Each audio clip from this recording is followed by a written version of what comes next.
Dobrý den. Tak určitě.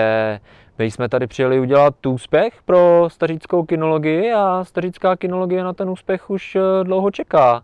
A věřím, že když máknem, tak budeme nejhůř první, ale bude to strašně těžký, protože Maďaři to chtějí vyhrát a Fousty to chtějí vyhrát a Dráťáci to chtějí vyhrát a Výmaři to chtějí taky vyhrát, ale my musíme hledat, musí to najít a musí to přinést a pak můžeme vyhrát, jak říkám.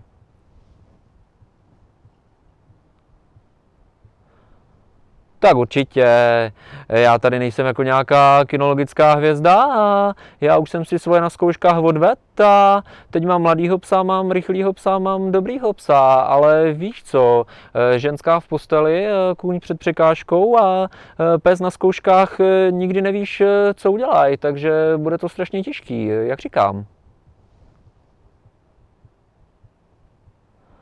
Tak určitě zranění ke kinologii patří a víš co, můžeš mít dobrýho psa a pak se ti zraní a když se ti zraní, tak je zraněný a to s ním pak nemůžeš běžet a nemůžeš vyhrát a to je pak těžký, ale věřím, že my tady mákneme a nějaký ten úspěch tady uděláme, jak říkám.